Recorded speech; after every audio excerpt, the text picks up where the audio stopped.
Mark. How you doing, sir? Now, I hope everybody else is doing pretty good. I think there's just three of us in here now. I hope you're all well, enjoying your weekend. Thank you for the waffles. I hope you're good. I'm looking for the video I had to play tonight. I'm not going to be in chat. It's just too much of a pain until after I do the video. Doing good, good. I hope your other day was good, buddy. 1 second here. I'm trying to figure things out.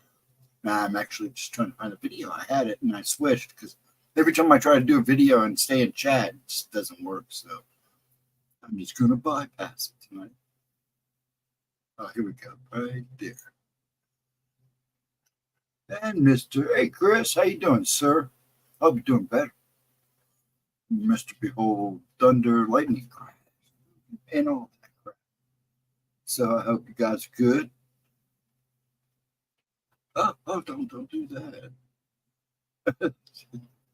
It's playing. So I hope you guys are good. Hope you're having a good weekend so far.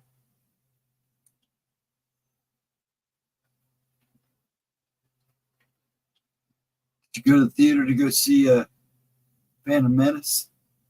It wasn't a Phantom Menace they playing. They were playing all of them, I guess. A lot of them through the.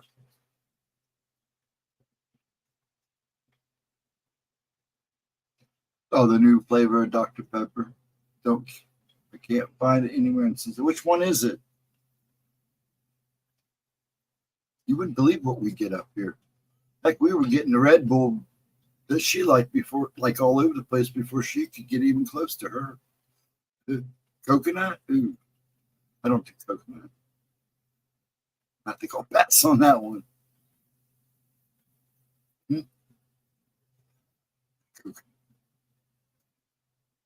Mr. J, are you well tonight?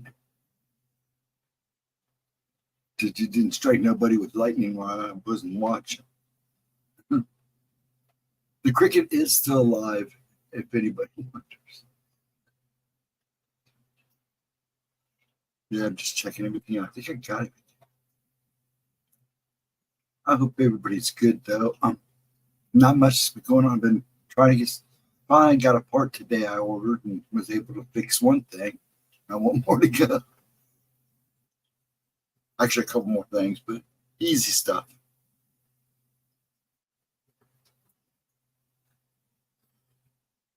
Does anybody else do anything famous? Anything famous?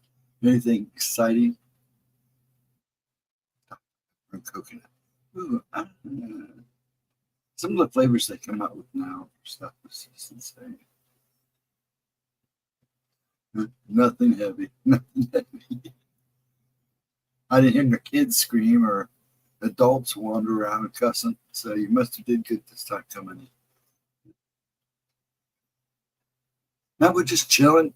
Both of her new videos are out for Monday, so I'll probably push those here in a minute. I probably should go ahead and pull those up first. Now I know which one it is. I'm going to do. Let's do that while we talk. When people come in, I usually start the video about 12:30 or so. See how many wander in. I know people are streaming, so I know Ryan was streaming tonight, so was on a stream tonight. I was able to watching some of it. I watched most of it. I missed some of the end. Okay. Where? Way up here. Okay. Let's do our 11 o'clock first. Can I make this full screen without getting too crazy? Not yet. Oh, I can't do this. Come on, click. There we go. Okay. Click. Share. Present. There we go. Yeah, her 11 o'clock video is this. Share. This way. That's her 11 o'clock. I can barely see it. Give it a chat. Here we go. The butterfly people. That's her 11 o'clock. I froze. See what I mean? I froze. Yeah. Why? Why did I freeze? I have internet. Don't let me do this here on it. There we go. That didn't help any at all. Are you serious? Why? Damn it. Sorry for my language. This gets horrible sometimes. Let me try this. See, I went away as soon as I clicked the screen off. I went to double check the setup. Hey, Latro. What's up, bud? I gotta get this video to play. Where this going? Let's try this. Get rid of that. Go. No. Go. This.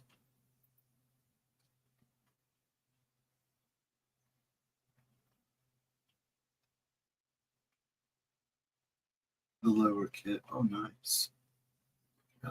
Here. That's not what I wanted to do. I'm glad you guys are chatting it up. Anybody else comes in? Hello, how are you doing? I'm just trying to get situated here for the video. I'll start at about 12:30. Do a little promo. That's what I'm trying to do now is put up for 2 videos for Monday. Okay, here we go. Let's try this. No, I don't want to chat. That looks good. And I froze. As soon as I did it, I froze. What is the crap? Why? But as soon as I get rid of it, that's messed up. I don't know why it's doing that. Everything's set right. Come on, click.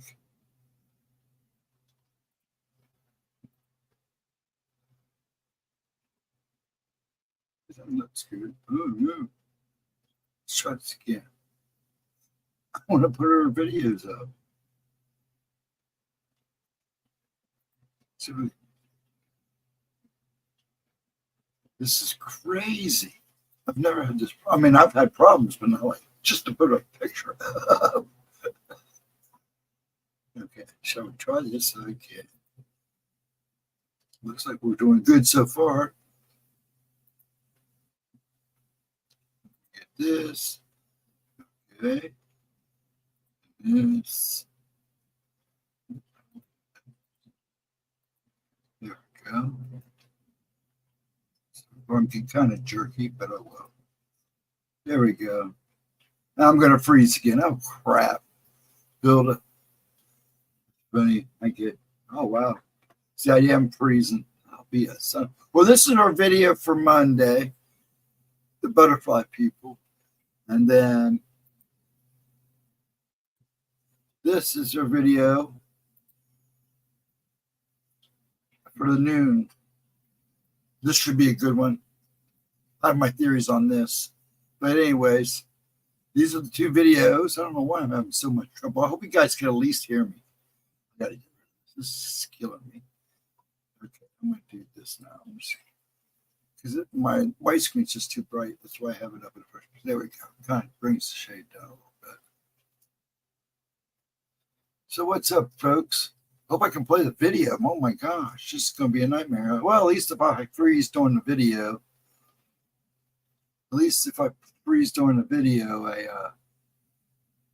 the video won't freeze, hopefully. I don't know why it's doing that. It's so weird. Yeah, cool. Thank you, guys. Yeah, I don't know why I'm freezing. I'm going to have to go in here and check again. I had problems sometimes playing the video, and some nights I wouldn't have. But he may be playing games upstairs, and sometimes that causes a problem. Because he's usually got 2 or 3 things on it at once. And I know it affects my Wi-Fi a little bit. Better, yeah, I figured. I've got a little bit of lag, so I'm probably a little faster than you guys. So bear with me, because I know the StreamYard chat is kind of slow. So just bear with me. And hopefully this video will play.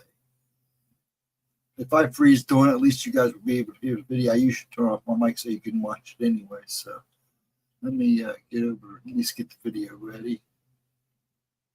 You guys are chatting it up. Anything else going exciting? I think I'm going to go see Godzilla Kong next week.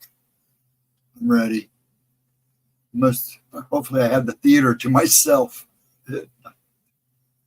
Yeah.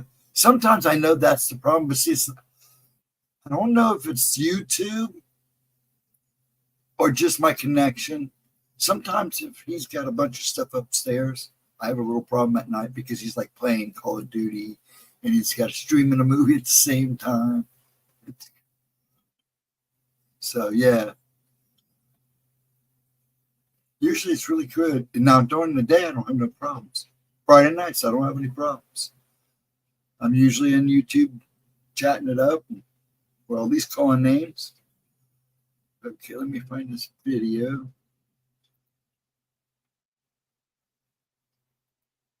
Oh, wait, that's ready to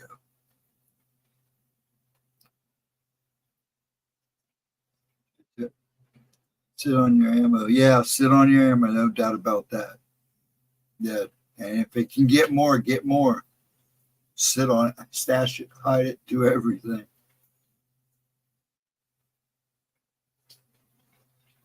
Yeah, I know. You saw it a while ago. I just haven't had time. And I don't want to watch it on Shadowbox or anything. So I'm just going to wait until I go to the theater and sit down and can watch it. I've managed to stay away from everything. So there'll still be a surprise. I can't find the video I was doing. Oh my gosh. There it is right there.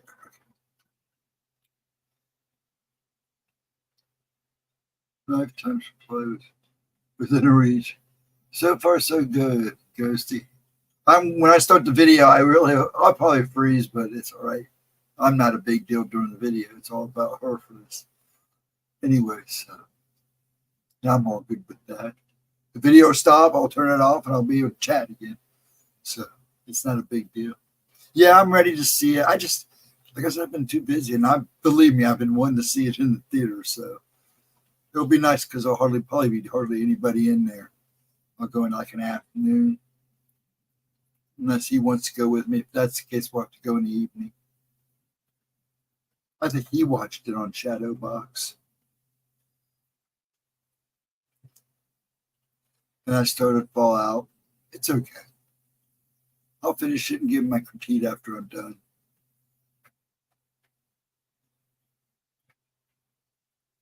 Oh, yeah. Remember, it's a big deal.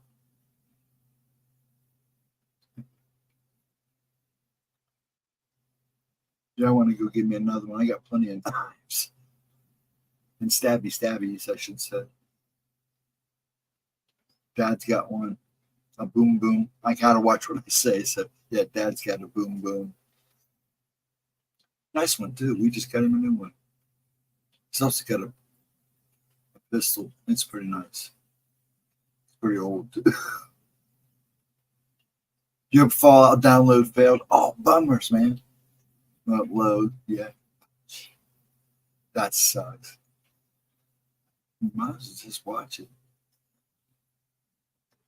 Parish really good so far. Oh, really? I'll check it out. Yeah, I heard about Giles was talking about that. Yeah, he was talking about that one. We'll be fine. I don't know. I'm never fine.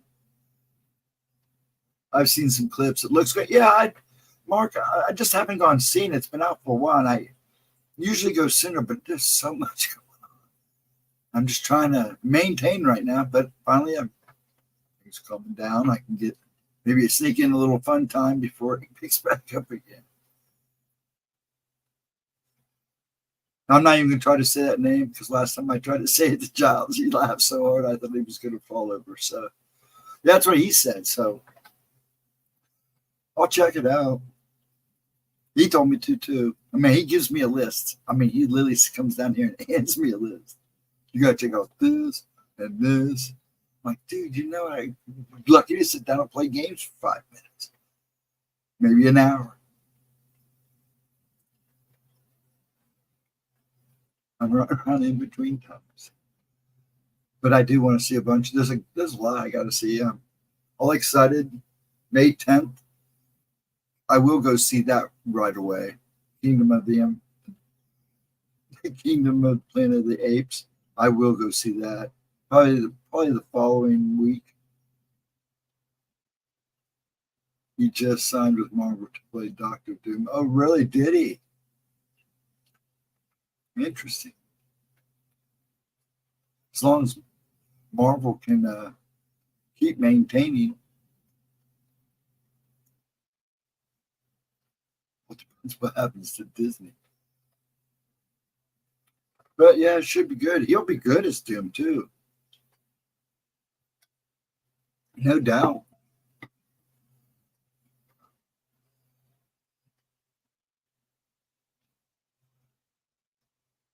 I don't know who else is with it. We got 4 people, so like I said, I know there's people streaming tonight. I know Ryan had a really good stream going. I think they ended about 10:30, 11 o'clock. They usually go maybe 2 hours, those guys. So, but they were having a pretty good, interesting conversation about Wendigo and stuff, and Raven Mocker, which is an interesting concept. But yeah, Chris, you would like that channel. Those guys do. They kind of try to get in depth. It just.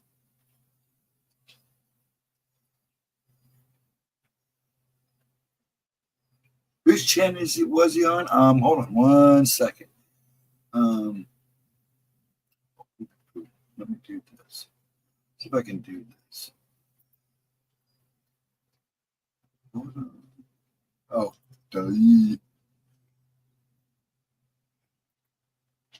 okay. Let's see. I'm gonna see if I can get it. Yeah. Yeah, they just went off. I think they just went off. Let me make sure. For some reason, there it is. Okay, let me copy the link down.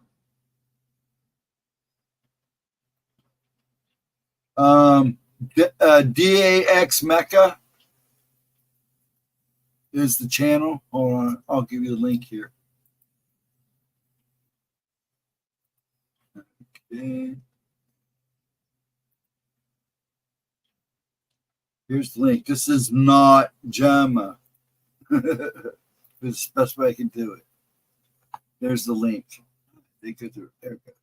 That is not Gemma. So anybody that just popped in, that is not Gemma. That was me, because I'm having problems running YouTube. I'm hoping the video plays tonight. Yeah, those guys are pretty good. It was a pretty good conversation.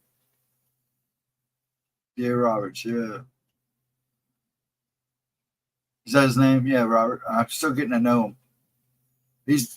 We were supposed to do a show with him during the weekend. Something came up.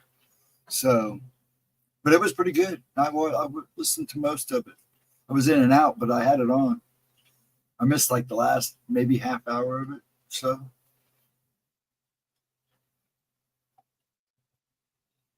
but yeah, they're pretty good. What is the topic tonight? Tonight I'm playing video extraterrestrials and the missing in the woods, part 1. I'm doing kind of like missing and vanishing stuff because of her new book, Gone. So I try to run when she gets a book out, and she's got videos that are close to that. I try to play those. So this one was a year ago, and it's extraterrestrials and the missing in the woods, part 1. And then next week I'll play part 2. Is what we do here. First hour of it is just talking and then playing her video. I think this one's 45 minutes, so it's a long video. So, but yeah, I want to play this one. And remember, she's got a channel on that green channel over there that starts with an R. I have to be careful what I say because they are getting picky. Yeah, it's a good video. I remember this one. Yeah, she did 2 parts. This is when she was getting into aliens, really getting into the UFO, AUP, whatever you want to call them, world. Yeah. So we'll do that in probably about 5 minutes or so. Since it's just us guys, I won't be able to talk and chat, but you guys can wrap it up.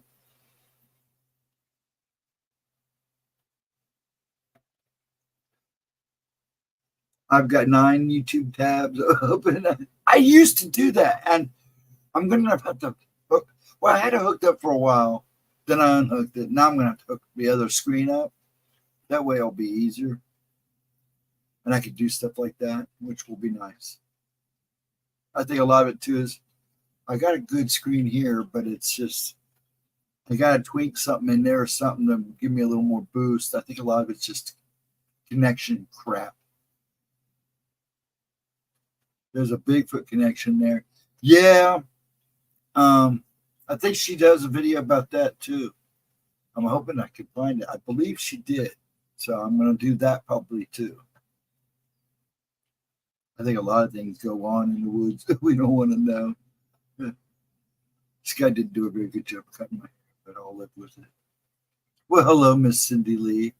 And we did do your Miss Cindy Lee. I hope you're doing good, and I hope everybody's well and everybody's doing good at the hospital, honey. We did do a timestamp for you, dear. So I don't know if you saw it there in the comments on Friday's stream, but yeah, there's a timestamp there for you, sweetie. Okay, and if you haven't seen it, it's there, so you can go watch your cart. It was a pretty good stream. She ate watermelon at the beginning of it, and I think it made her go to the bathroom.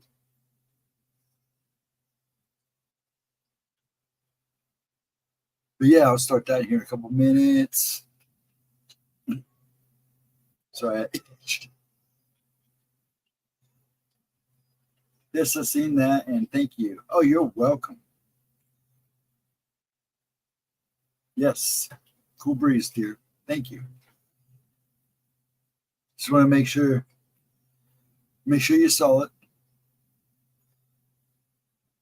The old meme lady. I'm ready for some new memes when you get time. When you get time. I go back and reprint off the one of us in the Volkswagen bus. And there's another one I want to print off again. I want to get better paper for it.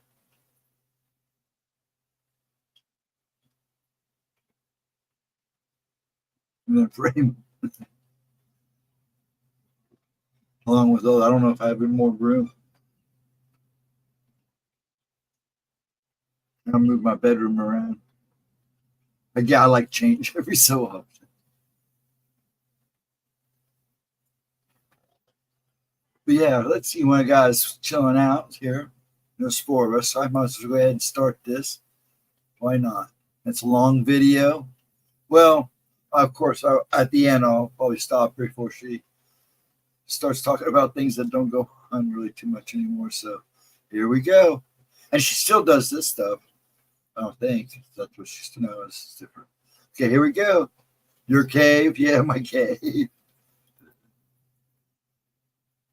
Up, stop. I just sound off. I got to share. Leave that there. Sound on.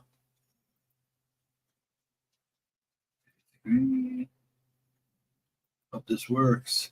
Seems so good so far. Okay, let me get me out of the way. Oh, thanks, Cindy. Thanks.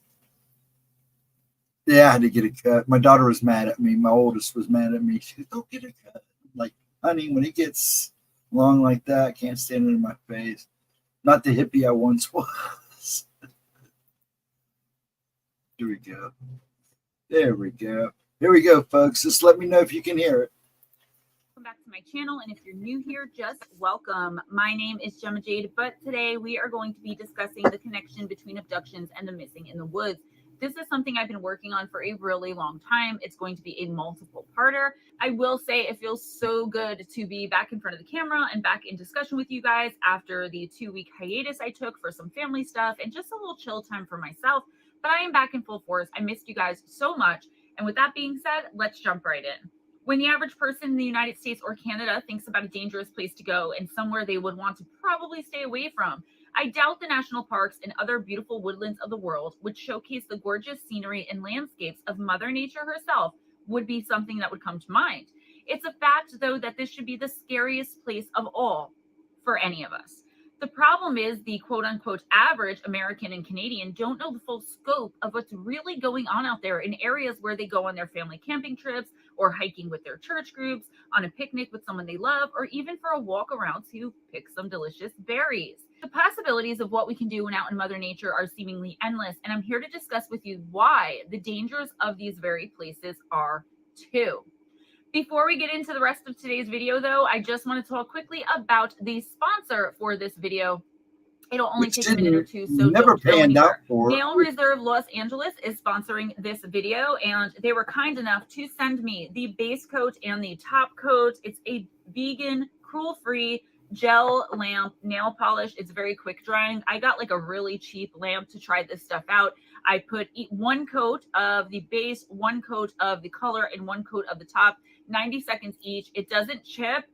It doesn't peel. The longer you leave it under the light, the better. Okay, they sent me some colors that I picked out, and this is my favorite, Dusk at Sea. It's the exact color that's on here. I did have my nails done. I am going to do them again. You guys know I like long nails, and unfortunately, my real nails are not that long. But I know you guys trust me and take my word for it. I'm telling you, Dusk at Sea. Look at that beautiful, beautiful, beautiful green. We also have the Precious, and I really loved this one too. Sponsors, I'm going going to use this sponsors. one for my mom's nails. It has a beautiful sparkle to it. What you see right there is exactly what you get.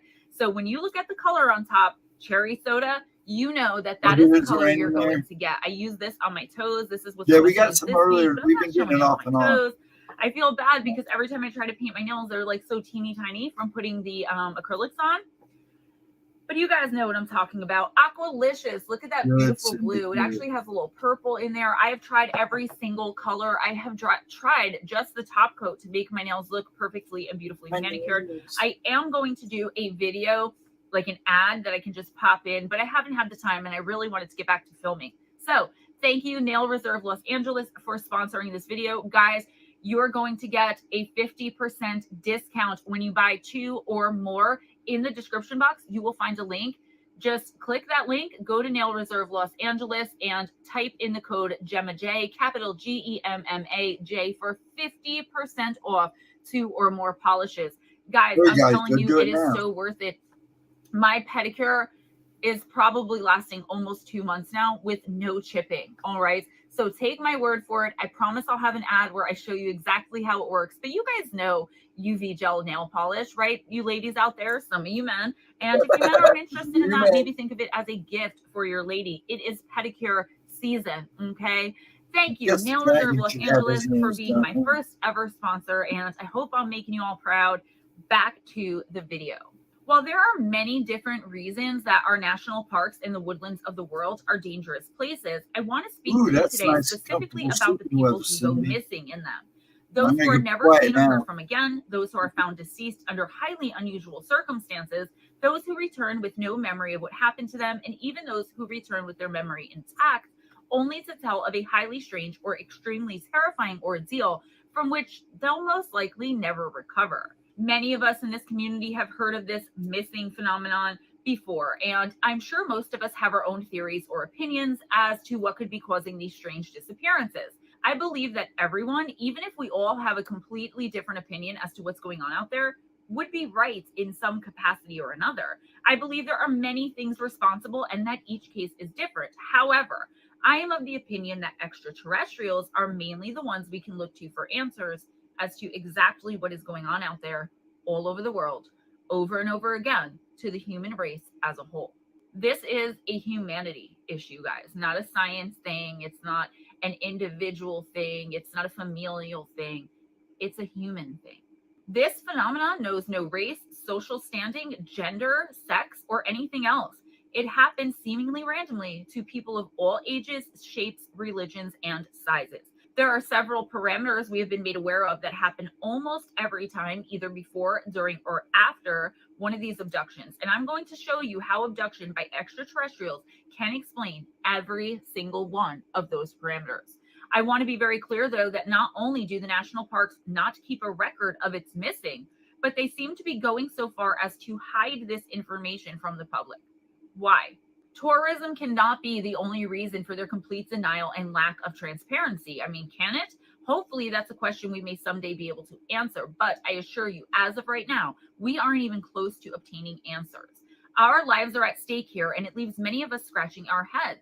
We, meaning those of us in the field of ufology, seem to know a lot more than anyone is willing to accept, as we have seen the same things going on in our woods over and over again in our own community. And by the end of this, I'm sure you will have made the connection as well.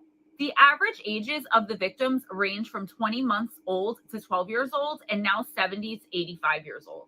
That's not to say there haven't been more than a reasonable amount of people of all ages. I'm gonna have to yell at Edna. Where is Edna? I have to say her name 3 times. Edna, Edna, Edna. Okay.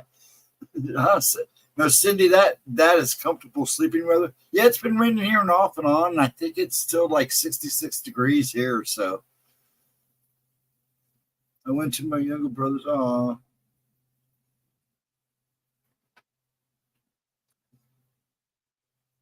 yeah, I agree, Mike. Totally agree. I do.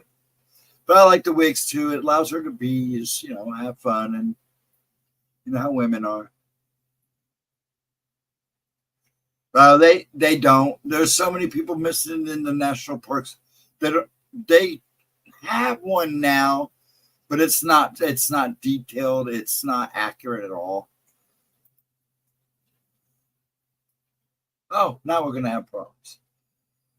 Who have gone missing in the same way. That's just to say, admittedly, by a very small fraction, these age groups are the most likely to go missing in this way if we're to look at the statistics, which remember are incomplete because places like national parks are not being held accountable or being forced to keep a record of its missing. And I don't mean to harp on that, but that's pretty effed up. As far as I can tell, not a single person carrying a firearm and only one carrying a transponder have ever been reported missing while out in the woods. On the other hand, in the majority of cases where the missing is a child, they have had a dog with them. In some of those cases, the canine returns and the child never does. Children who are found either can't remember or won't talk about their experiences, and even on the small chance they do, the bizarre things they say are almost always chalked up to an active and scared imagination. I could go on and on with statistics, and I mean, how many times can we blame it on a wild animal or an accidental fall only for the body to never have been found? There would be evidence of both those things. There are just way too many coincidences, guys, and in this community, we usually don't believe in coincidences anyway. I know that I don't. So, how do extraterrestrials play into all of this? Let's start with a case that most of us know well, the case of Dennis Martin, a 6-year-old boy who went missing on June 14th, 1969, in the Great Smoky Mountains National Park. Dennis was from Knoxville, Tennessee, and was camping with his family in the park when he vanished without a trace. It was a beautiful and mild summer day when the unthinkable happened, and the Martin family would never be the same because of it. The hiking and camping trip the family was on was part of a long-standing Father's Day tradition, and the family had gone to the same spot in the same area of the mountain for years and years, and nothing bad had ever happened. In fact, when we are out there in the beautiful wilds of Mother Nature, it's hard to even imagine that something terrible could happen or is capable of happening. That's one of the problems, guys. We leave our guards down, and while more light has been shed on the missing phenomenon, and while this community, the community of ufology, has also made great strides in informing the public about and protecting ourselves against attacks of any kind from otherworldly creatures and or forces, it won't be enough until we can sit and analyze cases like Dennis's with an open mind and some rational and reasonable thinking. Dennis's grandfather, Clyde Martin, had brought his 33-year-old son, Bill Martin, who then brought along his own children. His oldest son, Douglas, was 9, and his little one, Dennis, was only 6 years old. This particular trip was special for Dennis, as it was the very first overnight camping trip with the men in his family who, again by tradition, did this every year for Father's Day. So it was his first time that he was able to go and camp overnight with the men, with the boys. That's exciting for a little boy. The Martin family was joined by another family who also, either by coincidence or through some distant blood relation, I don't know, I couldn't find like one source said one thing, another said another. So it was either by coincidence or they were distantly related. Their last names were also Martin. The father, Carter, also brought along his 2 sons. The group traveled together and got through the first night unharmed, and with all of them having a ton of fun. On their second day there, all of the Martins packed up their gear and hiked a 2.9-mile trail to meet more of Carter Martin's siblings and relatives who would be joining them on the trip from there on out. Later on that day, the 4 Martin children were playing together between the Appalachian Trail and the Spencer Field shelter. Bill Martin would later recall that it seemed the boys were planning some sort of quote-unquote surprise attack on the adults and had split off into groups. So they wanted to like jump out and scare the adults. Typical kid stuff, right? Total typical kid stuff.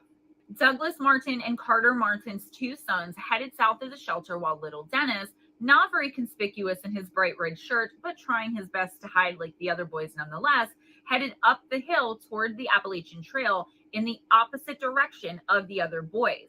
Within just a few minutes, all of the children came running out from behind bushes and towards the adults. All of the children, that is, except Dennis.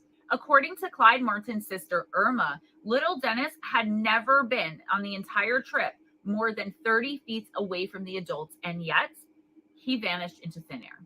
He disappeared without a trace. Dennis's father, Bill, said that within 3 to 5 minutes, he was extremely worried and started calling out for Dennis, and that he had taken off on a full run right up the Appalachian Trail in the direction of Russell Fields, and Clyde Martin went in the opposite direction towards Thunderhead Mountain. Everyone was searching almost immediately, but to no avail, and they pretty much notified the park services almost immediately too. A complete search effort coordinated by Chief Ranger Lee Snedden was initiated the following morning at 5 a.m. The search for little Dennis Martin became one of the largest search efforts in National Park Service history, lasting from June until the first couple weeks of September that same year. There were comprehensive grid searches, and every available resource was used more than once in the hopes of locating Dennis, or at least a clue as to where he could have gone or what could have happened to him. No trace of him was found, and no clues as to what his fate was either. There was an unprecedented amount of press attention given to this case for the time, and still no tangible leads were unearthed. It seemed as though little Dennis Martin walked away from his friends while they played, and his family was within feet of him. And then he walked right off the face of the earth. There didn't even seem to be any evidence the boy had ever been there. That's how little there was for investigators and the families who worked with in this case. It was extremely bizarre and even more tragic. There's more rumor and speculation than anyone would ever know what to do with regarding this case. But here's where I ask you, is it possible? Could Dennis Martin have literally gone off the face of the earth? It's impossible for us to truly know, and that's what makes Dennis's case and other like it seem dismissible and completely lacking credibility to the non-believer and to the skeptic too. Remember, guys, the skeptic has to be right every day. The believer only has to be right once. But skeptics have a field day with this case because they're like, show us the evidence. And we're like, yeah, we wish we could, right? People don't just vanish into thin air. They have to go and end up somewhere. A 6-year-old doesn't run away to start a new life, and no evidence has ever been found to show that Dennis was abducted by a stranger or that any form of animal predation or human element was involved. Both would have left either witnesses of some sort or, at the very least, a freaking clue. Admittedly, the thoughts of a child being abducted by extraterrestrials in the woods or otherwise makes not only the act itself, but our own lack of answers even more unsettling. It's a child, especially if we keep in mind that the ones who come back often describe the same horrible and oftentimes painful medical procedures being conducted on them for children and adults. Also, in many of the cases of child abductions, they claim to have met what they know to be hybrids as well. Leaving behind for a moment national parks and public land areas to discuss the missing in the woods in general. Take Jesse Long, for example. In 1957, he was just 5 years old when he said he was abducted for the first time. He was exploring some woods near his house with his brother, and they were just messing around and doing what young boys do when outside in nature. Nothing nefarious or strange going on at all. Jesse claims he came upon a, quote, round structure in a clearing, end quote, and he and his brother approached out of simple childhood curiosity. What was only described as, quote, a tall figure, end quote, appeared out of nowhere and somehow paralyzed the boys. Jesse recalls being brought into the craft and laid out on a cold table, and there were more figures now tall and just like the first one, and he said he could feel them poking and prodding all over his legs. Jesse claims over the course of his life that he was abducted repeatedly, even saying he had sperm removed from his body in order for the extraterrestrials to crossbreed his DNA with one of their females. As time went on, the abductions became not only more traumatic, but more painful and invasive as well. Jesse Long not only claimed a foreign object was placed in his leg the first time he was ever abducted, which, by the way, remained there for more than 30 years. But there seems to be tangible proof of this, as the object is said to have been removed finally by the Southwest Research Institute in Texas. So they actually did remove a foreign object from his body. The official lab report regarding this foreign object came back and stated that the object had unusual characteristics which can neither be defined nor explained, presumably by modern science. In 1990, Jesse was driving in New Orleans when a bright light appeared, which he knew was an extraterrestrial craft. He was brought on board and handed a baby. He was told the infant was his, and when he looked up and saw at least 9 other children, all ranging in age, he knew immediately and intuitively that those children were also his.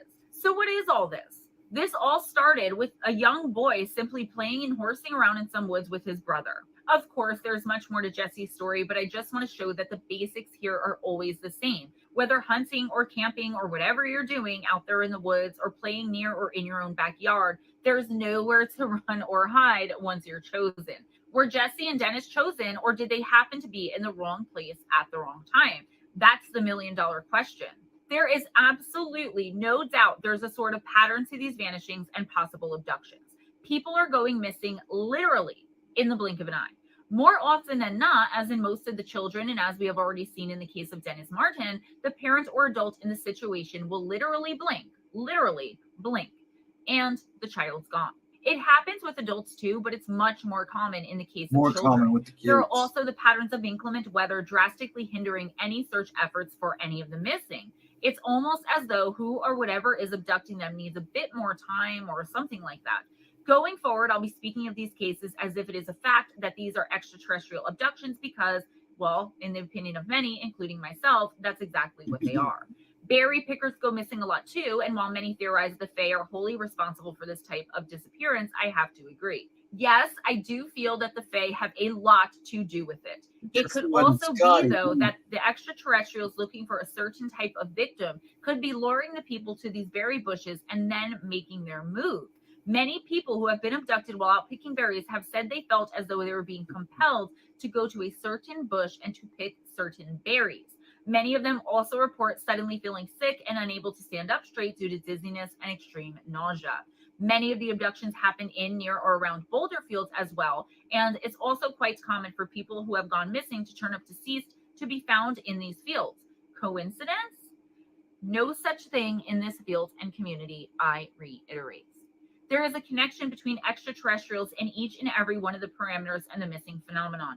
Another one is people who are in some woods somewhere for some reason who, either months or even years afterwards, start having nightmares or vivid memories of being abducted.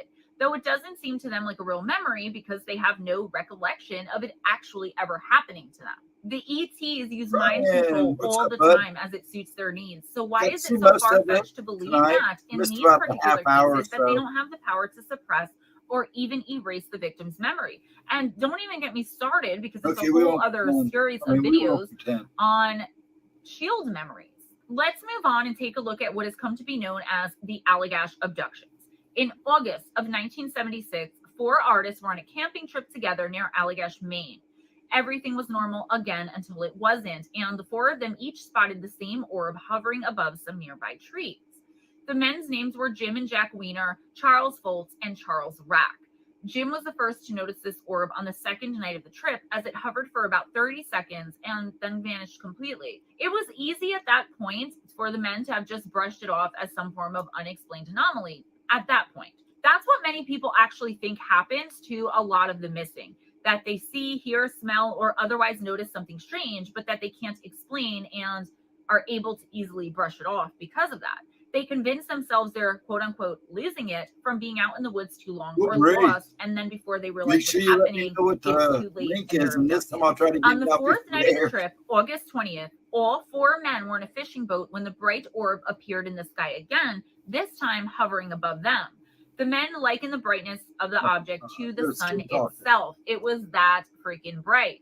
This time it was Chuck who noticed it first. Chuck tried to signal SOS in Morse code with his flashlight to the object, but this seems to have made matters a lot worse. The men realized that now, after this SOS signal, Now, usually much more being than YouTube before, girls have they were the problems. focus of the orb's attention. I'd be in Suddenly, chat, so another, that even her brighter chat light because shot it out says of the her name and original it one and becomes started to thinking follow it's the men her. in the water as they tried to very quickly Oh, well. paddle themselves back to the shore. The men collectively lost time. They remembered paddling in the boat, and then the next thing they knew, they were back on the shore, the light still above them, only to blink out in an instant and once again vanish. The men looked around at each other and at their camp and immediately noticed a few things were very strange and definitely off. First, their fire, which they had started mere minutes before going fishing, was burnt out and cold. This would suggest that they had been gone for several hours instead of, again, the few minutes they actually remembered having been gone for. The men were incredibly fatigued, and it was all too much for them to think about right then, and so they retired and went to bed for the night. The men spent 6 more days in the wilderness without seeing the orb again. When they went home and told their family and friends about what they'd seen and experienced, nobody believed them. However, in 1988, brothers Jack and Jim Weiner started having horrific nightmares, which included themselves and the other 2 men they had camped with back in 1976, sitting naked on a beach and being scared out of their wits. Jim decided that enough was enough and decided to contact UFO researcher Ray Fowler to see if he would be able to help them in any way. Fowler suggested that all 4 of the men undergo hypnosis, and all 4 agreed. They made an agreement with each other that each man would go separately and not tell any of the others what they had uncovered, if anything. Each of the men went under hypnosis, and each man also described in terrifying detail how they were not only abducted but also probed by aliens during that camping trip back in 1976. The aliens took samples of the men's body fluids and skin. Each man remembered something different that the others didn't. For example, while Jack vividly remembered the horrifying faces of the aliens and that they told him not to be afraid but to listen to and do as they said, Charlie was able to describe the ship better. He recalled it being like a doctor's office and how the extraterrestrials put a panel over his body and scraped skin off of it. Chuck said he had a clear view of what they were doing to Charlie and described further what they had done to him and the tools that they used to obtain these samples. He claimed the instruments were silver with curves. He also remembered feeling like Charlie looked like he was in a lot of pain during these procedures. Ray Fowler brought all 4 men together upon completion of their individual hypnoses. Not surprisingly, all 4 men recounted the exact same events. All 4 of the men also passed several polygraph examinations. Of course, there are skeptics who believe the men were simply having nightmares from watching too many scary science fiction movies on TV. All 4 men, however, maintain that what they experienced and remembered was absolutely real and 100% the truth. As terrifying and as horrific as this account may be to some people, it's not very unique by any stretch of the imagination as far as abductions go. How can it be that people from all over the world and from all walks of life going out into the woods, whether alone or in a group, are experiencing the same type of phenomenon? Is this what the missing and never found experience?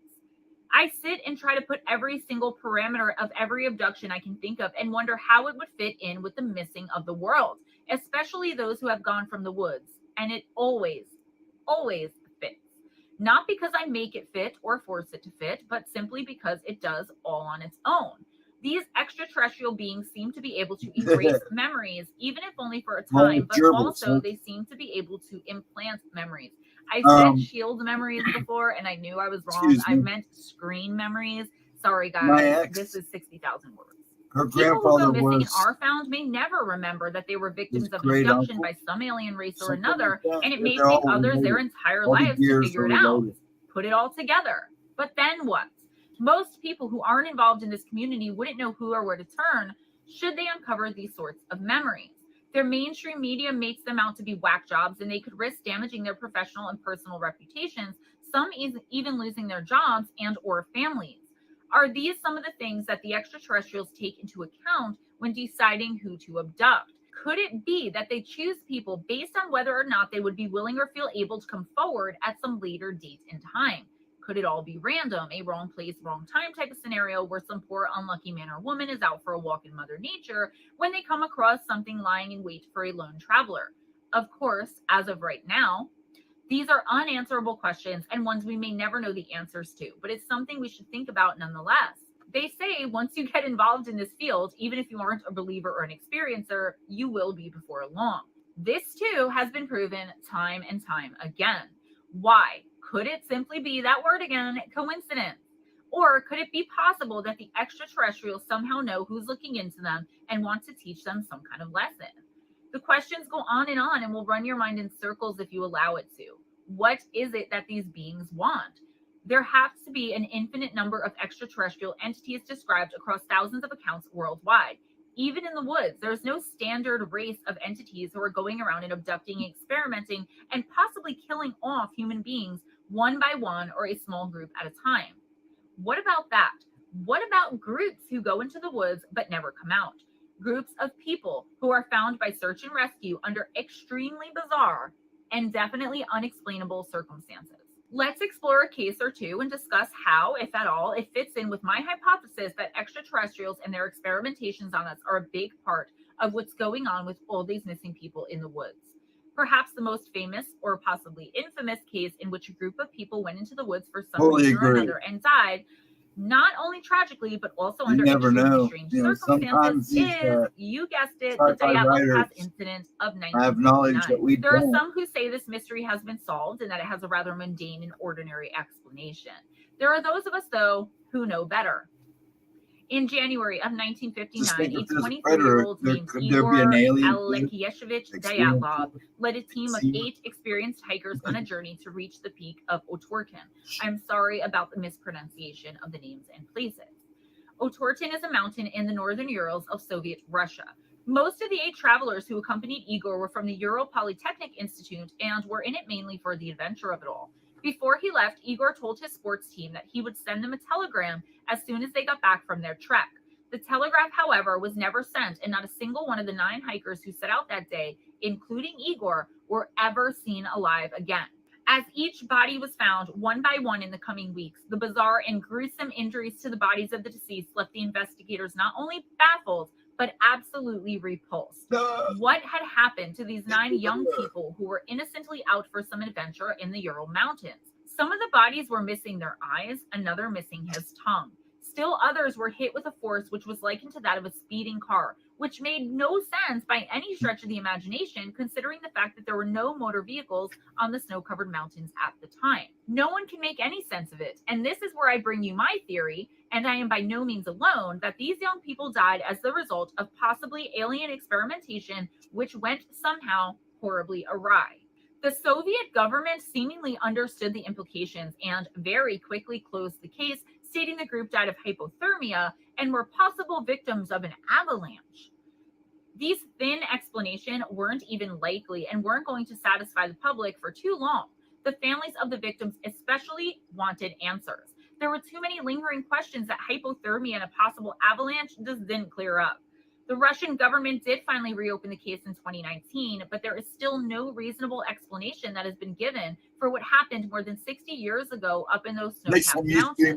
It's been left to armchair detectives and internet sleuths to try to come to some sort of rational conclusion or explanation as to what actually occurred up there. However, nothing concrete has ever been gleaned, and more questions than answers still remain to this day.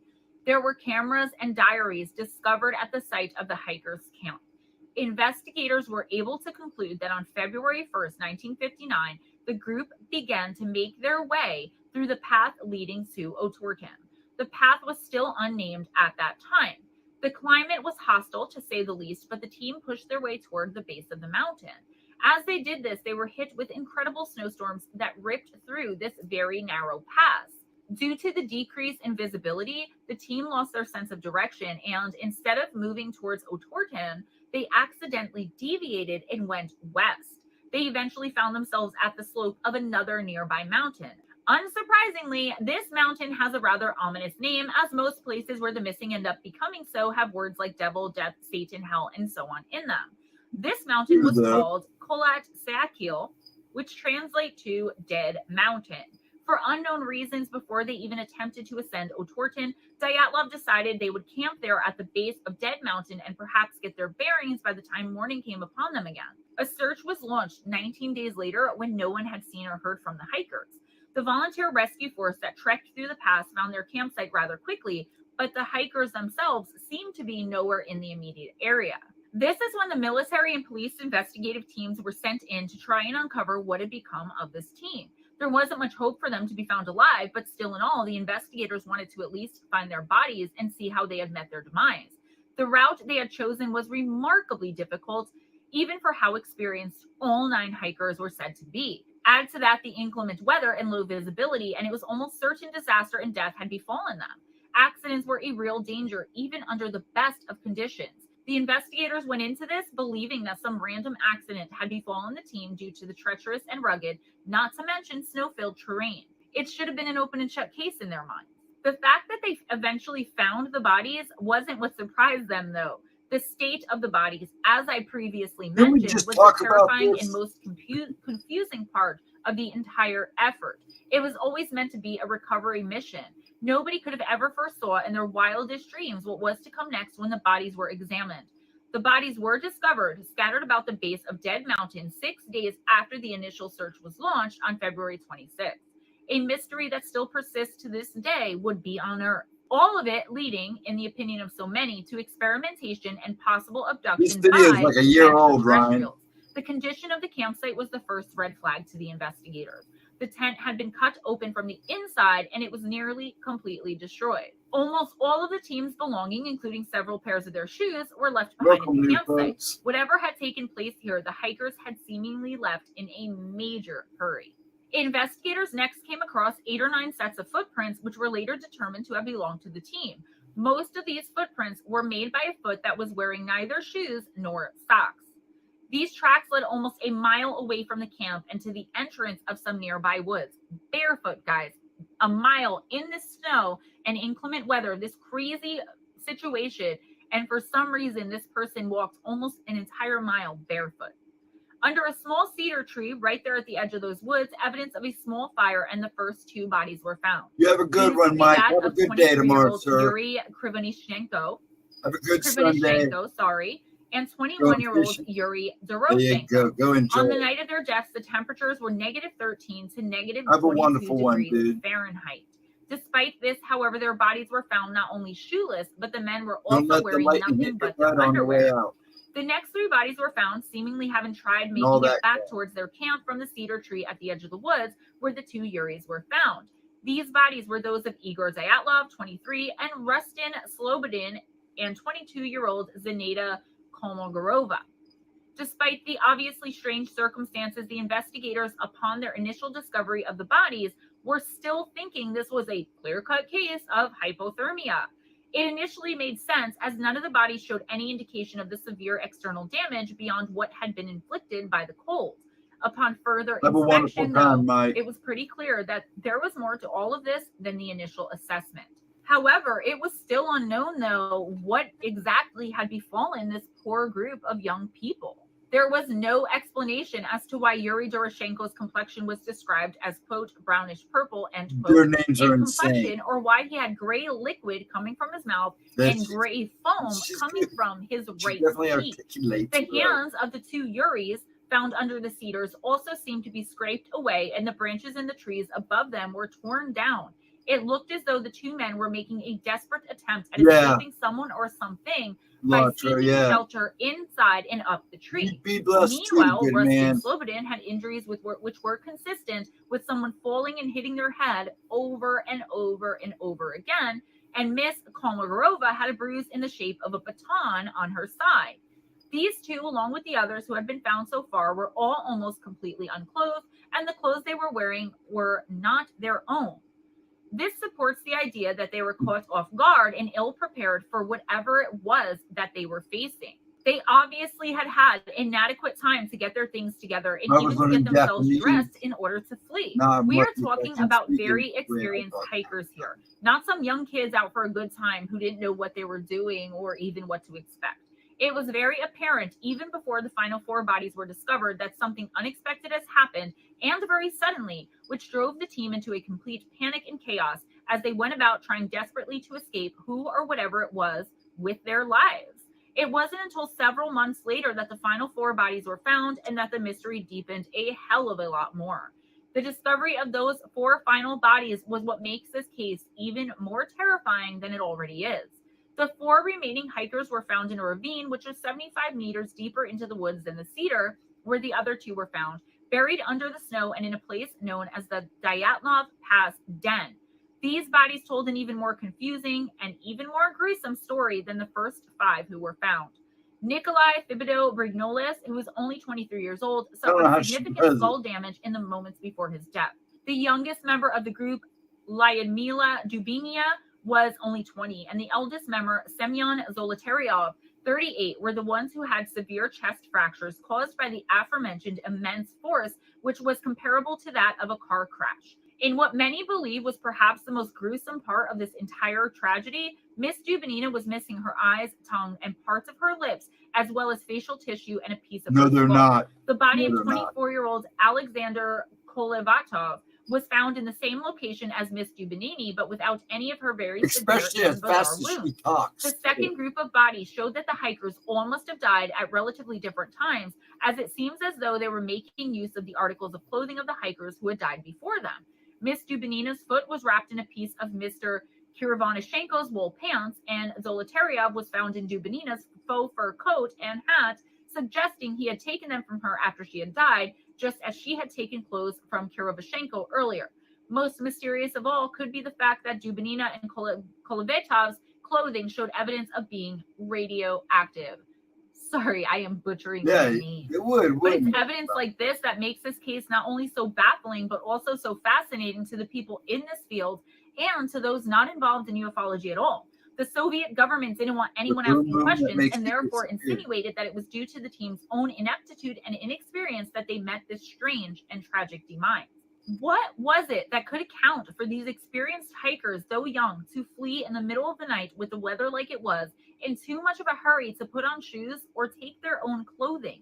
Some speculated early on that it was due to an attack from a local tribe called the Mansi and an attack on the hikers for being in their territory. This explanation held almost no water, however, as the Mansi were widely known as a peaceful tribe, and more so, the evidence didn't match any kind of human attack or even a human element at all. No, this was something different altogether, guys. But have we ever seen anything like this before or since?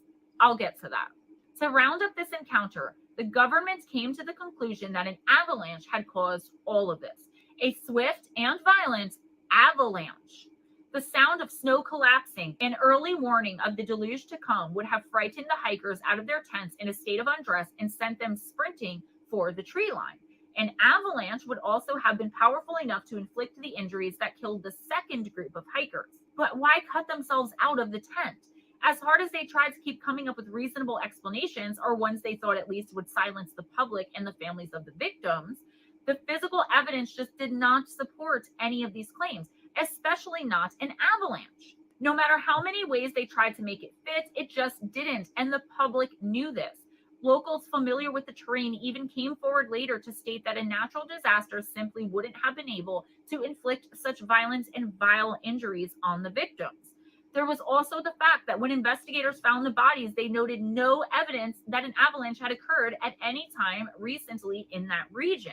There was no damage to the tree line, and searchers observed no debris. There is so much more evidence to the contrary of a natural disaster, avalanche or otherwise, or to a human element or anything else the government was trying to cover this up with, and the people knew it. People still know it, and that's why I've spent so much time here with you today just discussing this one particular case. Pieces of skin and bone being taken. Organs seemingly being harvested, even if only from one person, sounds a lot to me like the experiments many people have described experiencing during an abduction from ETs in UFOs. Does it all fit? No, but it never does when we're dealing with things like this. In this community, it never all fits together. But why all the violence? Well, it's a known fact that not all extraterrestrial species come in peace, guys, and many of them don't understand or experience any type of emotion as we humans do, and they don't experience physical pain, at least not in the same way either. Would they resort to violence to either get what they needed or even resort to what we humans call murder and violence? Well, that depends on what that particular race or species is experimenting on us for at that specific time. This is where our lack of knowledge can be very frustrating, because what we think we know is in fact alien activity, specifically regarding abductions from or even attacks inside of the woods and forests of the world. There are those in other fields, such as the supernatural, that also want to lay claim to some of these events. Admittedly, there are some cases where the lines are very blurred, and even a well-researched expert could have trouble making Here we that are there, distinction. Aunt. Guys, I've rambled on for long enough. So that's all I have for you today. I will definitely bring you a part 2, 3, 4, however many parts is needed to get through this basic entire book that I wrote here about the connection between abductions and the missing in the woods. I wrote this completely for something else, for someone else, but I don't think they're going to care. It is my writing. So thank you guys so much for hanging out with me. Please leave a comment below. I really appreciate hearing your guys' opinions and thoughts on all this kind of stuff. Thank you so much for spending this time with me. Please give this video a big thumbs up if you enjoyed the content, if you enjoyed hanging out with me. Spread the love by sharing this video. Share it with everyone you can think of that may want to see it. Share it on your social medias. I would really appreciate it. Subscribe if you haven't already, and if you would be so kind to go on over to my other startup channel, Moon Bear Oracle, I would really appreciate it. That channel is kind of not moving at all right now, but having the subs over there is kind of giving me that kick in the butt to get things moving. I want to thank Nail Reserve Los Angeles once again for sponsoring this video. Guys, if I could recommend any color, obviously it would be the ones I chose, but they have like hundreds of colors there with these really adorable names. If you're a green person like I am, Dusk at Sea. If you are a pink person, The Precious. And this cherry soda red is like this cute flirty little date night spring summer color, but it can also be a winter color because it reminds me like of a Christmassy type. Like this is a spring green, but this can also be a winter color. Although it's summer now, have that pedicure last for a month or two. Get that manicure looking right with the base and top coat. We also have Aqualicious, a beautiful, dark and vibrant bluish purple. I guess it's like a violet, not violent, a violet color. If you go in the description box and click the link to Nail Reserve Los Angeles, a vegan and cruelty-free gel UV lamp drying nail polish company, you will get 50% off your order of 2 polishes or more by using code GEMMAJ, capital GEMMAJ. Guys, my book, Missing the Fae Theory, I will leave a link to the Amazon paperback and Kindle version in the description box. If you would like an autographed copy, please hit me up through email at GemmaJadeParanormal@gmail.com, and I will get that out to you. Also, my new book was released last Thursday, Encounters with Evil, 101 True and Terrifying Stories by me and Steve Stockton. Steve wrote a lot about like famous murder cases. I wrote a lot about my personal experiences, and I know you guys love to hear about those. So pick up this book. It's also on Amazon. I will leave the link in the description box.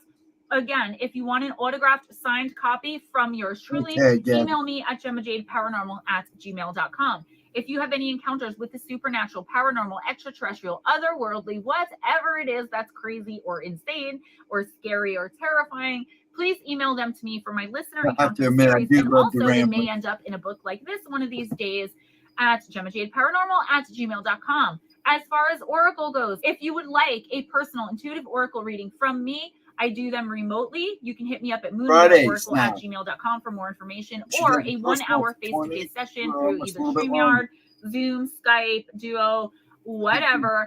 Again, hit me up for more info. It's like 7 to 10 cards, sometimes 12 or more, depending on like if it's a face-to-face hour. You ask questions, I pull the cards, or again, I can just give you that really complexive, like in-depth personal reading that a lot of you guys look for on Wednesday night. Yours, Speaking of Wednesday night, I do a 1-card intuitive oracle pull from a random deck, random card, random deck, along with Let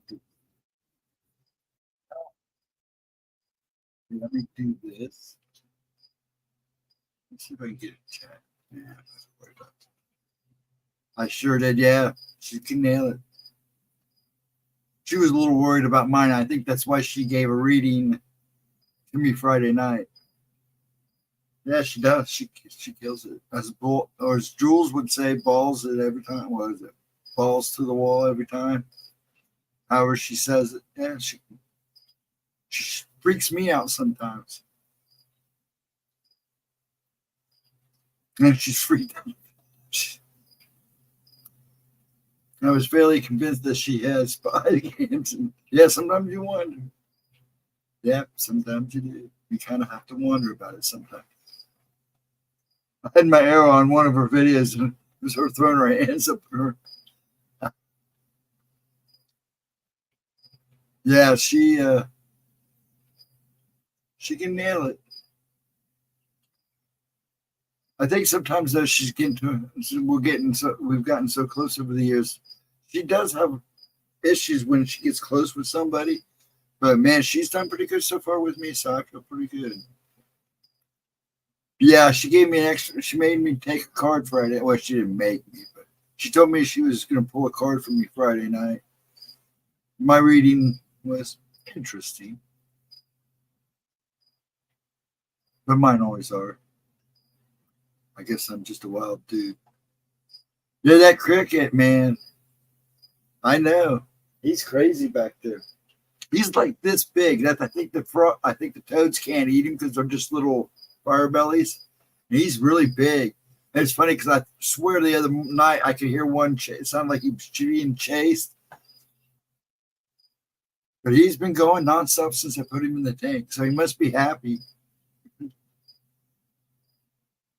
Well, they fill up pretty fast. I usually dump them all. A lot of people just feed them a couple at a time, but my tank is set up like a crick, so I just dump like 4 dozen in, just let them. There's plenty, they'll survive until they get eaten. So that way they can eat at their own leisure. They usually gorge them down right off the rip and then don't bother them for a while. He's sending out an SOS. Yeah, probably. Man, he's been going on since was it Friday night? I got him Friday morning. No, since Wednesday. Because he was going to town Wednesday too. So yeah, Wednesday, I got him for Wednesday. So he's been nonstop. Every so often he'll get dry. That was funny last night during oracles. When I clicked off the camera once, so that's what I did. I turned around and told him to shut up. Because I don't usually have the mic on when she's talking anyways. And when I came back on with it, you couldn't hear him. And all of a sudden he started right back up again. No, apparently they're not. Apparently they're not very good at rescues. Not at all. Yeah, we're going to have to get Ashley on with us and talk about mounds, the whole works, and the Mothman.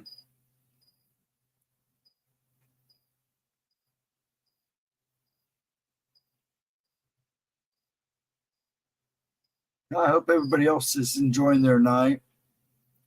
Been a quiet one today here.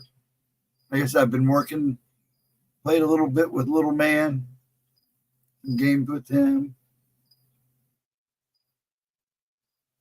Yeah, I am too. I'm sure too.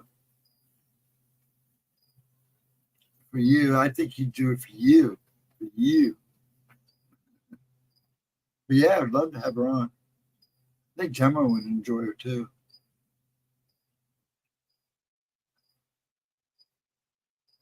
You guys become buddies, huh? She follows you everywhere. That's cute. Gemma drags me everywhere. That's funny. She bums out when she has to do an interview, and it's like off. It's like pre-recorded, and I can't be there. But if I be even late, like when she does interviews, like with Dave and all them, if I'm not there right when she starts, she can tell. Where you at? Where you come? It's fun.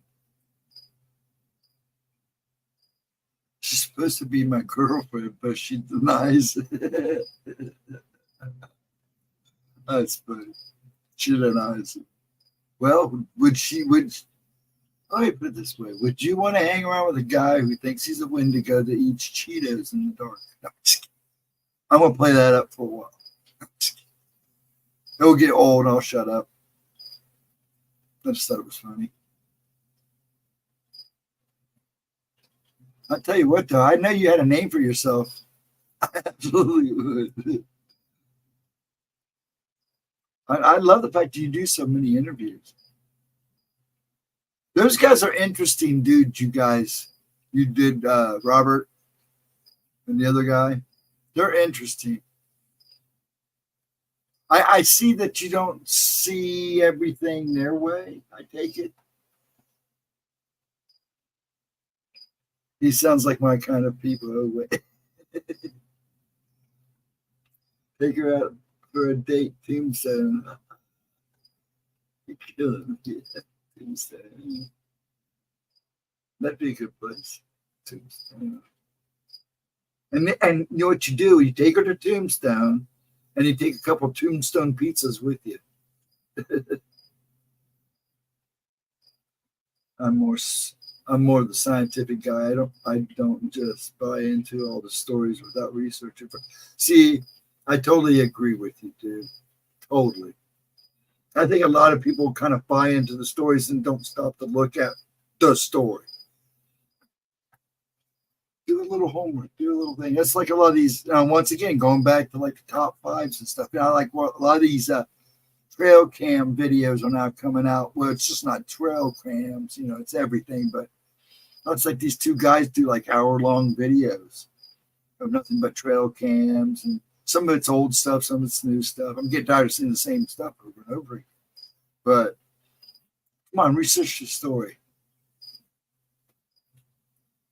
Yeah, too many people just believe right from the jump. I think it's just because there's nothing else to do. I honestly do sometimes. But yeah, they do. There are quite a few of them. If it's convincing enough for them, they'll buy into it.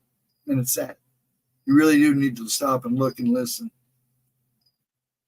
Do a little investigating. That's one of the reasons my interest is nuts and bolts about UFO. And it actually makes sense the way you put that too. Because it's all about digging deep, getting in those wormholes and checking them out. Those rabbit holes. Very smart, yeah.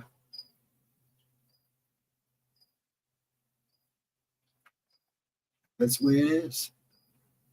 That's the way it should be done. And that's like, and then some of this Bigfoot communities and stuff, their attitudes get to flying around, not only about evidence, about everything. And it's like, man, just stop, guys. It hasn't been too bad lately. It seems to calm down again. Yes, sometimes too much woo ruins the topic. Yeah, I totally agree with that, Brian. I totally agree with that. Sometimes you play it up too much. The whole Nephilim theory is just blah. I don't know about that, dude. I don't know about that. I'm kind of into that theory, but then again, that's what makes it interesting. I have no problem with that. You see it as blah. That's all right. That is perfect. I have a pretty good open mind, but because of certain things, the way things fell in my life and all the research I've done, that's kind of the way I've leaned when it comes to giants and all that. Oh, there's probably a lot more to it than that. I totally agree. I don't think it was all Nephilim. Problem is the depiction of Bigfoot doesn't line up with the biblical depiction. I don't think Bigfoot is part. Now, see, I brought up that one time because there was a chance that, I thought maybe at one time. But, I don't think he's Nephilim. I don't think they all are. I think there's maybe a species that looks like Bigfoot but are not Bigfoot. You know what I'm saying? There can be hairy men without looking like Bigfoot. But most of the Nephilim were giants that were scary looking, and some of them were just big guys. But most of them were not normal looking. Jersey Devil, see, now I totally agree with you there. Now that I've listened to you a lot more and a couple other people, I agree with you on that. Bigfoot, Dogman, Jersey Devil, they're all something different. I agree with you there. I'm just saying that there are Nephilim described like Bigfoot, but not as Bigfoot. You know what I'm saying? They're big, they got big feet, they're hairy all over, and they're more human looking. A lot more human looking. They don't have that primate, or what do you want, great late ape look, or however you want to look at it. And Dogman and Jersey Devil, those things I've never considered any part of the Nephilim. That's a whole different ball game there.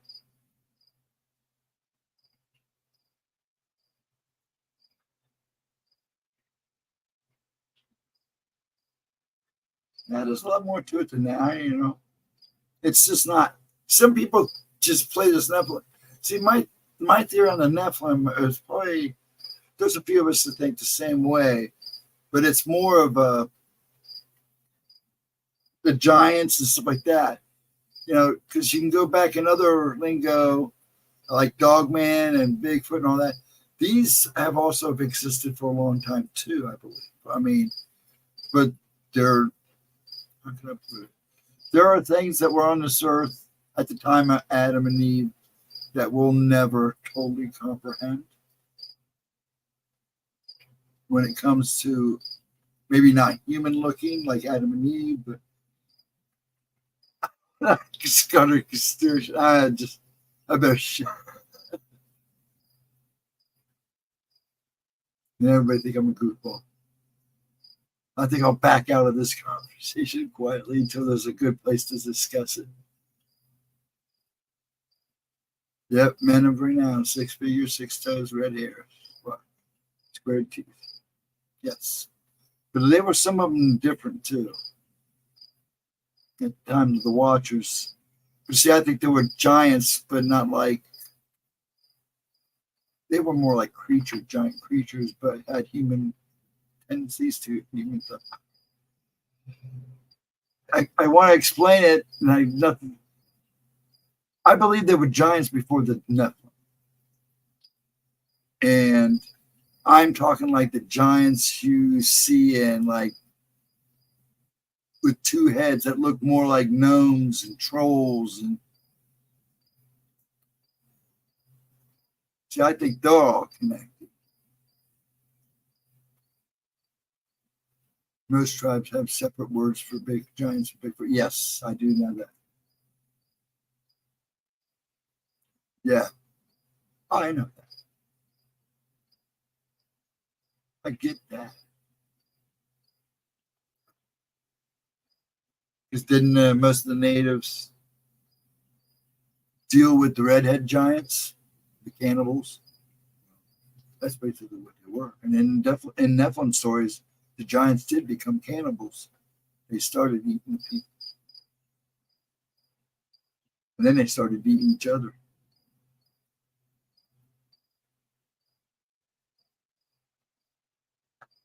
And God was like, nope, not anymore. This is way out of control.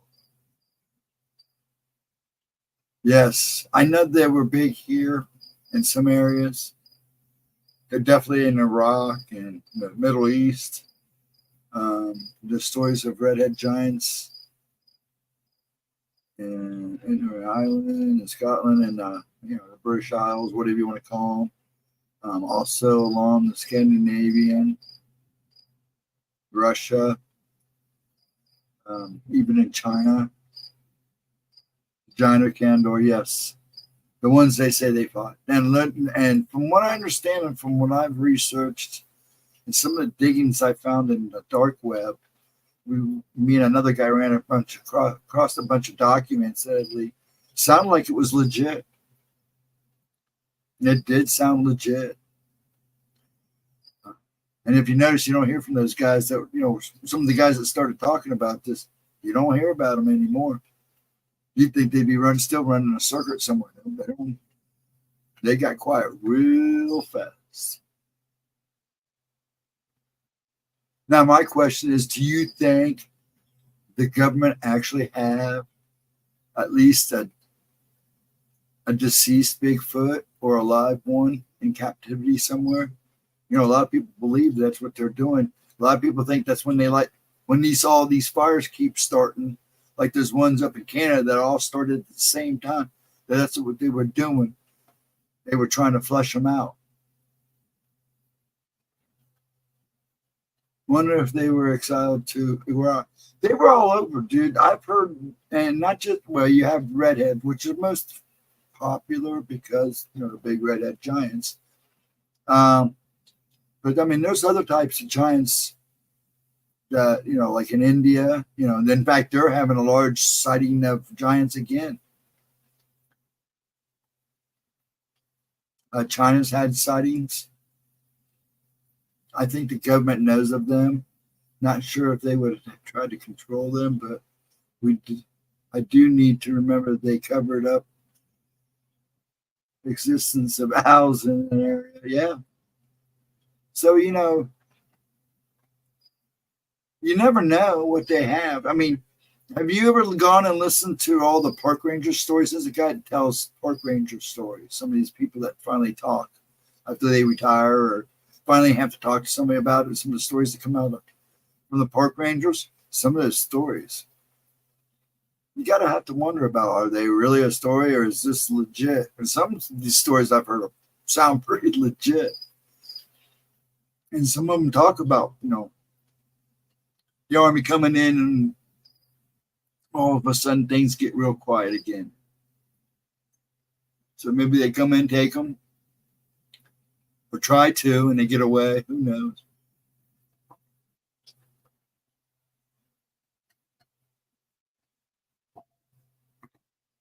But yeah, it would not surprise me what I think our government knows a lot more than they're saying, but I think just like us, there's still a lot of questions.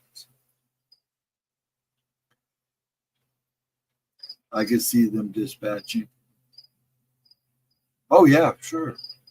I always think when people get to talking about that, I think of the movie Dog Soldiers, because that's what they were doing. They didn't realize they were actually there for a reason, but we're there for maneuvers. So actually, you're gonna have to stumble upon somebody that was actually messing with something else. I love that movie, but it makes sense. I can see something like that happen real easy. Hey, AK, how you doing? Smoking some chicken? They also didn't realize there was more than one yeah, one in the dog. So yeah, the whole town. I love that movie. Hey, Ralph, how you doing? Just woke up and wanted to check my phone before going back to bed. Going to say you hope you have a wonderful night and a great day tomorrow. Brother, I'll catch you when I get up, when I get time, hopefully soon. Hey, take it easy, Ralph. Get some sleep, get a bite to eat. Not a bite. Well, you can go get a snack while you're up. Why not? You're up. Have a good one. Be safe, my good man. Take care of that lovely family. Have a wonderful night and a wonderful Sunday. It's supposed to be hopefully not bad here. We've been rain off and on today. Nothing major, just a little rain. And a couple downpours, but it's not been like really bad. It's muggy. But have a wonderful day tomorrow and have a good start to your week, Ralph.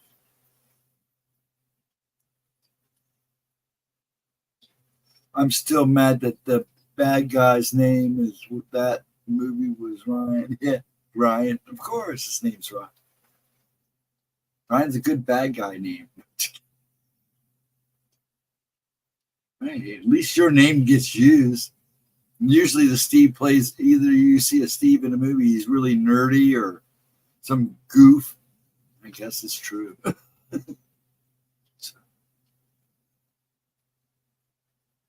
It is actually. Yeah, it is. Ryan.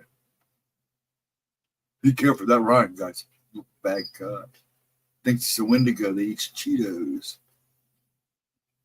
I'd rather meet a Wendigo that eats Cheetos than flesh.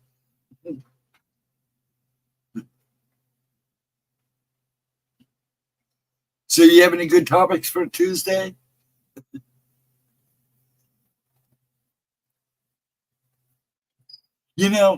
Your question you asked on Facebook of what would you rather meet? I mean, man, not a man. If it wasn't a man, what kind of cryptid would you rather face in the woods? I don't know. The only ones I haven't seen is Bigfoot. Now, I think I can't say I actually saw Bigfoot. I had an incident, but I didn't get it on camera. And all I can do is tell you what I saw. And then as far as I'm concerned, it could still been a guy in a gunny suit still doing some illegal poaching. But it would be a Bigfoot. I wouldn't mind seeing a Bigfoot, and I wouldn't mind seeing a Wendigo. I'm not afraid. I don't know how close I can get, but and as for Skinwalker, same thing. I don't still know. Though I dream about Skinwalker Ranch for some reason a lot sometimes. Hold on.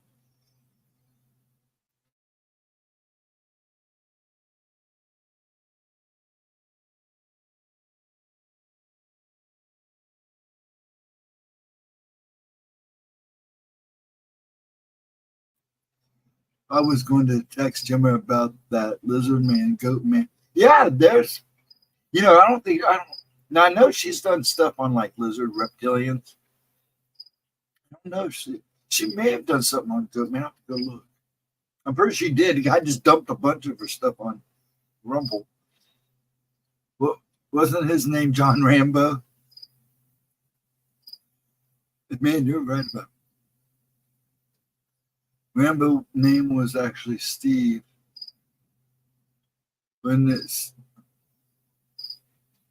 I believe in the original story, his name was in the writing of actually Stallone took the idea from a movie called Risky Fall or Risky something. It was like made for TV. Basically almost the same movie.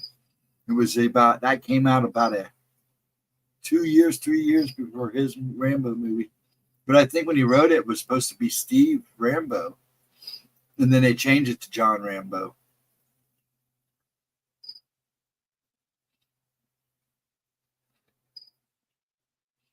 There.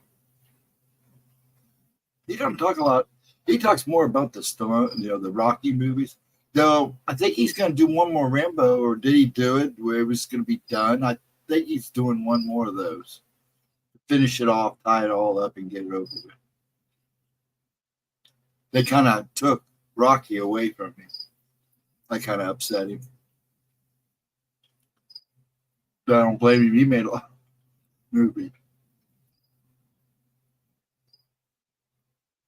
And I stopped watching the awesome movies of the era. Oh, man, there's so many good movies from, I might say about 78 to about the early 2000s. There are some great movies.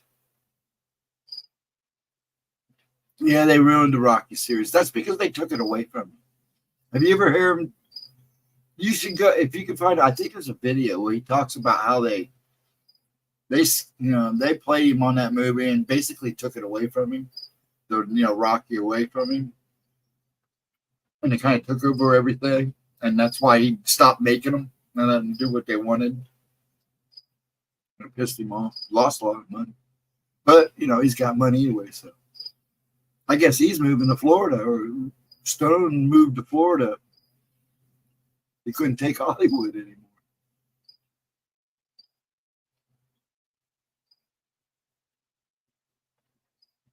Whatever meds he's taking should be available for all this. Yeah, you kind of wonder. A lot of stars, but he's one of the more woke stars. Yeah, because like I said, he's leaving. He left, or if I don't know if he's actually moved yet, but I knew he bought a house in Florida somewhere. His kids were kind of peeved about it.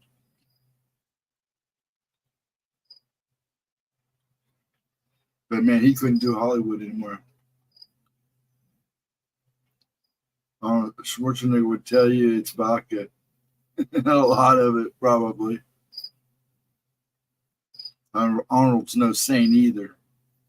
He comes here for Columbus for the Arnold show, and he's done it here. I've met him a few times. He's an interesting character. He's a good guy. Don't get me wrong. He's a good guy. A little bit of a goof, but then we all. Man, that boy can eat too. He's no saint either. I'd say out of the two of them, probably Stallone is probably a lot better off. personality-wise than Arnold. But he's friendly enough. I mean, I haven't met Stallone, but I have met Arnold a couple times. He always got this really cool batch of guys with him, and they're always different every year. And they're hilarious, too. He is funny. I will say that. Arnold is a funny guy. Yeah, we ran into him because they go to a diner up here when they come in town, and they ordered all the bodybuilders come in and start beefing it up. So they come and eat like tons of pancakes and stuff like that. It's amazing. Mr. Rogers, I'll agree with that. I'll totally agree with that. So, the Expandables. How many did they do of it? I think I stopped like after the third one. And I only like those. I like those because they really brought in some class action heroes from the 70s, 80s, and the 90s, and early 2000s.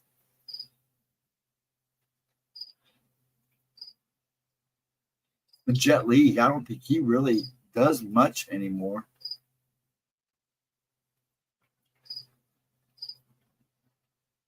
Jackie Chan, I'm surprised he's still going strong.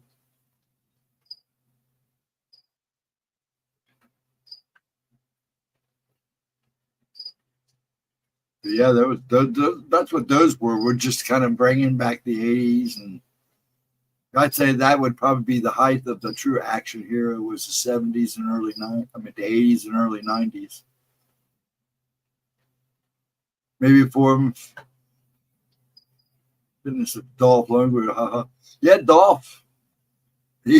I heard he's quite a character though. He just turned 84. You believe that? Isn't it amazing? He looks good. He's still. I don't know if he ever actually cut. Somebody said he cut his mullet off, but I don't think he did. But yeah, now I know Chuck. I do know Chuck. Not going into a lot of details. He was a sponsor of mine, and super nice, good Christian guy. Politest man you ever meet, man. True American too. Dolph's no joke. Yeah, I've heard some stories about him. Yeah, I know he's smart as crap. Yeah. Oh, dude, yeah, he's got like a really high IQ. But Chuck's not done me either. But Chuck got right into that martial arts movie scene. He said he got his break doing the fight scene with Bruce Lee. And he talks very fondly of Bruce.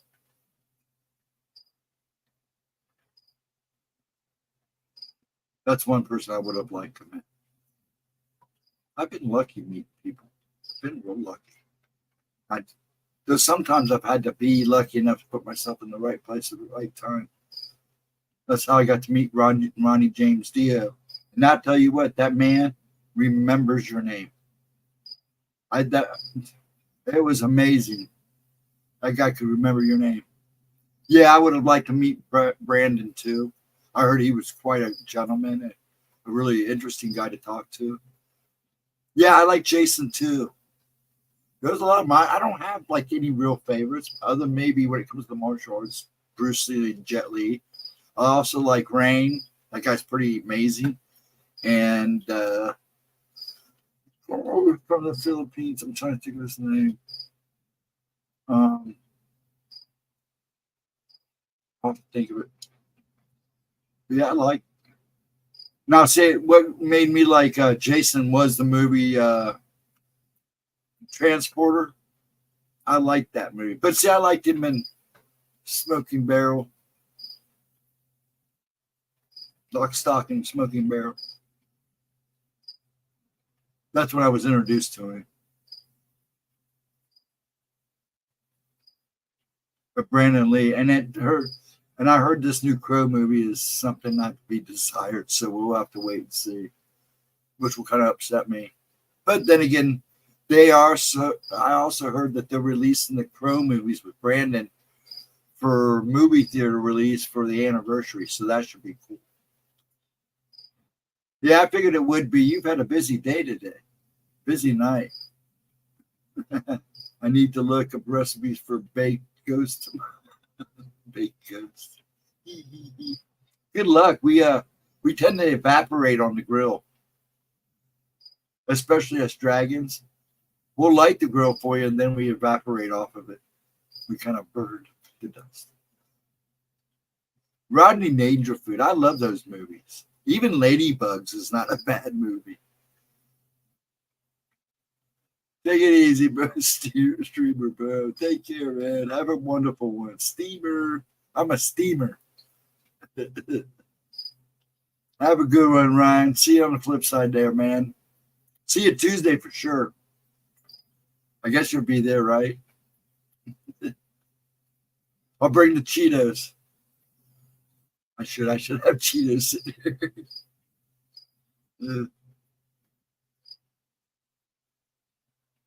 Have a wonderful one, dude. Yeah, I'm not going to be on too much longer. We've been riding about 4 people all night. I know there's a lot going on. And it's a beautiful night in some places, so I'm sure people are out trying to whoop it up. What do we got here? So how's your chicken turning out, AK? 146. I'll probably take it to 2. And I didn't get to see Mr. Mark Hofstetter go to bed. So if you're awake enough to hear me, Mark, good night. I missed you. Have a wonderful day tomorrow, sir. Cindy Lee, if you're listening, thank you, dear, for stopping in. If you have left already, I better be off getting some stuff done. Yeah, I got a couple things I may do before I go to bed. I guess I got a lot done during the afternoon, so I can actually kind of just pace tonight when I get done here. Yeah, it looks like everybody's booking, so why don't everybody have a wonderful night? Chicken about done, Ghost Dragons. All right, sounds good. Well, go eat your dinner. I guess everybody's going, so we're going to call it a night, which is fine. Have a wonderful one there, AK. Enjoy the chicken. It sounds good. Latro, you have a good one. You both have a wonderful Sunday. Anybody listening, have a wonderful Sunday. And remember Gemma's videos. I'm saying this because there are people watching. She's got 11 o'clock, which is the butterfly people, the mysterious butterfly people. And then her noon video is Dark Watchers of California. Yes, AK, you have a good one too, man. We'll see you on the flip side. Thanks for stopping in. Tuesday talk with Ryan, me, and Gemma. And Wednesday night I'll be here at 10. Actually, midnight. I'm changing it to midnight. So people watching replay, I'll be on Wednesday night at midnight. I'll make sure I post that and all that stuff. I'm changing to midnight on Wednesday nights. Then I don't know if Laura's streaming Thursday, since she did stream last Thursday. We'll just play it by ear. Friday, Gemma and me for oracles. You guys get Gemma. I just sit back in the background and try to keep some. Just kidding. That'd be bad. You guys have a wonderful one, folks. Please have a good week. If we don't see you from here on out, be safe, be wonderful. And I'll see you all on the flip side, folks. Take care. Peace out.